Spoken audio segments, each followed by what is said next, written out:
দ্বিতীয় বর্ষের সকল শিক্ষার্থীগণ, তোমাদের কুশলাদি কামনা করতেছি।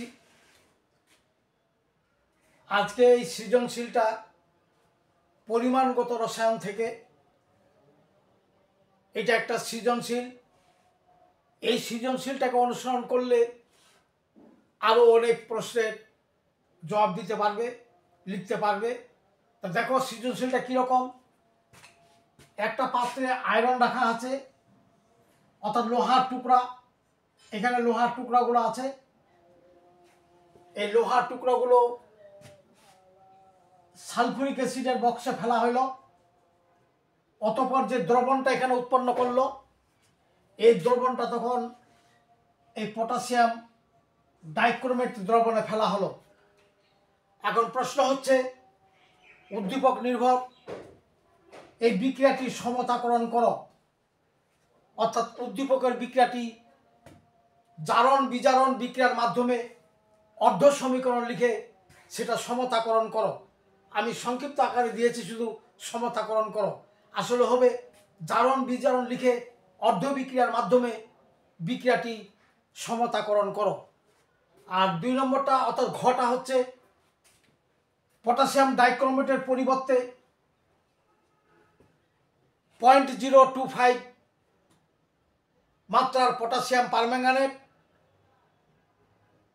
ওই দ্রবণটাকে প্রশমিত করতে 48.5 সিসি লাগলো। ব্যবহার করলে আয়রনের পরিমাণ কত? অর্থাৎ ওই যে দ্রবণটা উৎপন্ন হলো, ওই দ্রবণটাকে সম্পূর্ণ প্রশমিত করতে 0.245 মাত্রার পটাশিয়াম পারম্যাঙ্গানেট লাগলো। অর্থাৎ পটাশিয়াম পারম্যাঙ্গানেট ডাইক্রোমেটের পরিবর্তে ওখানে পটাশিয়াম পারম্যাঙ্গানেট দেওয়া হলো। তখন এই দ্রবণটা যে উৎপন্ন করলো, ওই দ্রবণটাকে প্রশমিত করতে এই পটাশিয়াম পারম্যাঙ্গানেট লাগলো 48.5 সিসি। যে পটাশিয়াম পারম্যাঙ্গানেটের মাত্রা ছিল 0.025। এখন এই পটাশিয়াম পারম্যাঙ্গানেট ব্যবহার করার ফলে ওই দ্রবণে আয়রনের পরিমাণ কত ছিল সেটা বাহির করতে হবে। এটা হলো ঘ নাম্বারটা। অর্থাৎ উদ্দীপক নির্ভর এই দুটো। সর্বপ্রথমে গটা করি। গটা উদ্দীপক হতে আমরা পাই, সর্বপ্রথমে লোহার টুকরাগুলো সালফুরিক অ্যাসিডের সঙ্গে বিক্রিয়া করে ফেরাস সালফেট এবং হাইড্রোজেন গ্যাস উৎপন্ন করলো। এখন এই পটাশিয়াম ডাইক্রোমেট দ্রবণের মধ্যে বিয়োজিত হয়ে দুটো পটাশিয়াম আয়ন ও একটা ক্রোমেট আয়ন উৎপন্ন করলো। এই ক্রোমেট আয়নের জারণ সংখ্যা +6 এবং সম্পূর্ণ ক্রোমেট রেডিকালটা যোজনী হচ্ছে, জারণ সংখ্যা হচ্ছে 2-।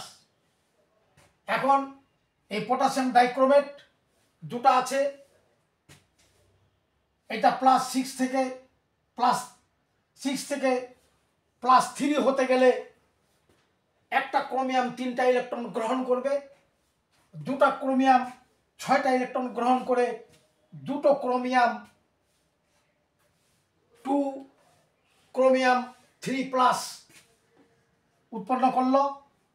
এবং এখানে 7টি অক্সিজেনকে প্রকাশ করতে গিয়ে 7 অণু পানি করতে গিয়ে 14টা হাইড্রোজেন আমদানি করতে হলো সমতার জন্য। অর্থাৎ এই হাইড্রোজেন আয়নগুলো সালফুরিক অ্যাসিড সরবরাহ করবে।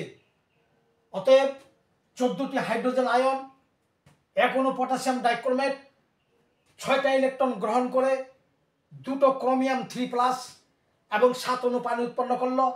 এই বিক্রিয়াটি নাম্বার 1 এবং এটা হলো বিজারণের অর্ধ সমীকরণ। সংক্ষেপে লিখছি বিজারণের অর্ধ সমীকরণ। এবার আয়রন, এখানে ফেরাসটা এই জারণ সংখ্যা +2 ছিল। এই +2 একটা ইলেকট্রন ত্যাগ করে ইকে রূপান্তর হইল, অর্থাৎ ইলেকট্রন ত্যাগ করাতে এটা সমীকরণ নম্বর 2 এবং এটা হলো জারণের অর্ধ সমীকরণ। এখন আমরা সমীকরণটিকে 1 নম্বর 2 নম্বর সমীকরণকে সমাধান করার জন্য 2 নম্বর সমীকরণটাকে আমরা 6 দ্বারা গুণ করি। 6 দ্বারা গুণ করে এখানে হলো 6, এখানে 6টা ইলেকট্রন, এখানে 6টা ফেরাস আয়ন। এখন 1 নম্বর এবং 2 নম্বর যোগ করে পাইলাম 14টা পটাশিয়াম, 14টা হাইড্রোজেন আয়ন, একটা ক্রোমেট আয়ন, 6টা ফেরাস আয়ন, 2টো ক্রোমিয়াম 3+, 6টা ফেরিক আয়ন এবং 7 অণু পানি। এবং এটাকে সমতা করতে গেলে পটাশিয়াম ডাইক্রোমেট, এই 2 কে প্রশমিত করতে 2টা পটাশিয়াম আনা হলো, সালফিউরিক অ্যাসিড, ফেরাস সালফেট, এই পটাশিয়াম হলো পটাশিয়াম সালফেট, ক্রোমিয়াম হলো ক্রোমিয়াম সালফেট, আর ফেরাসটা হলো ফেরিক সালফেট। আর এখানে 7টার জন্য 7 অণু পানি, অতএব 14টা হাইড্রোজেন। তাহলে সমতা করতে গিয়ে এখানে 6 অণু ফেরাস আয়ন, 3 অণু ফেরিক আয়ন, যেহেতু এখানে ডাইক্রোমেট 6টা ইলেকট্রন গ্রহণ করবে আর 6টা আয়রন 6টা ইলেকট্রন ত্যাগ করবে। এটা হলো গ নাম্বারটার অ্যান্সার।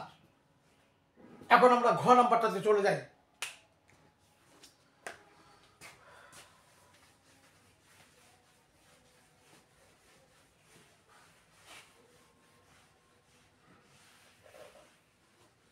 ঘ নাম্বারটা আছে পটাশিয়াম ডাইক্রোমেটের পরিবর্তে পটাশিয়াম পারম্যাঙ্গানেট ব্যবহার করা হলো। যে পটাশিয়াম পারম্যাঙ্গানেটের মাত্রা হলো 0.025 এবং ওই দ্রবণটিকে প্রশমিত করতে লাগলো 48 পয়েন্ট অর্থাৎ 48.5। এখন আমরা এই সমীকরণটাতে পটাশিয়াম পারম্যাঙ্গানেট ঘ নাম্বার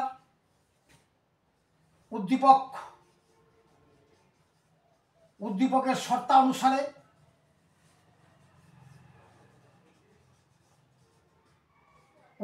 শর্তানুসারে পটাশিয়াম পারম্যাঙ্গানেট আনা হলো সালফিউরিক অ্যাসিড অম্লীয় অবস্থায়, এটা আবার বিক্রিয়া করলো ফেরাস সালফেট, বিক্রিয়া করা হলো পটাশিয়ামটা হলো পটাশিয়াম সালফেট, ম্যাঙ্গানাসটা হলো ম্যাঙ্গানাস সালফেট,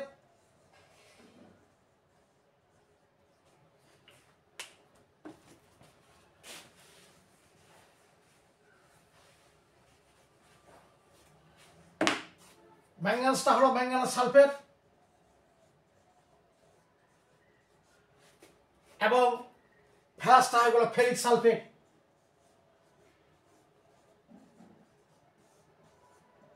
সালফেট। আর এখানে হয়ে গেল পানি। এখন এখানে যেহেতু 2টা পটাশিয়াম লাগলো তাহলে এখানে 2 দিতে হয়। এখানে 2 দিতে গিয়ে ম্যাঙ্গানাসও 2 হয়ে গেল। অতএব 1 অণুতে গ্রহণ করে 5টা, 2 অণুতে করবে 10টা, তাহলে 10টা এখানে আয়রন দরকার। একটা ফেরাস আয়ন একটা ইলেকট্রন দিতে পারে। এই 10টা ইলেকট্রনের জন্য 10 অণু ফেরাস সালফেট দরকার। এখানে 10 করা থেকে 5। তাহলে আমরা বিক্রিয়াটিতে দেখতেছি যে 2 মোল potassium permanganate equivalent to 10 mole ferrous sulphate, 10 mole ferrous sulphate. তাহলে 1 মোল potassium permanganate equivalent to 5 mole ferrous sulphate. অতএব 1 মোলকে বানাতে গেলে 1000 সিসি একটা দরকার, সিসি 1000 ml দরকার। তখন হবে 1 মোল পটাশিয়াম পারম্যাঙ্গানেট সমান 5 × 55.85 এত গ্রাম অফ F2+, অর্থাৎ 1 মোল এত গ্রাম ফেরাস আয়নকে জারিত করবে। এবার 1 মোল 1 হলে 1 নিলাম, 1 মোল এটা হবে তখন 5 × 55.85 is divide by 1000 gram of iron. এখন আমার এই পটাশিয়াম পারম্যাঙ্গানেটের মাত্রা ছিল 0.25 এবং পরিমাণটা ছিল 48.5। তাহলে that will be equal to 5 ×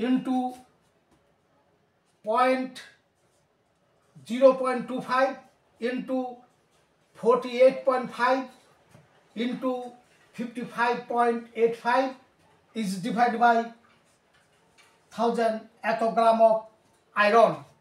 তাহলে এটাকে ক্যালকুলেশন করে দাঁড়াবে 0.3395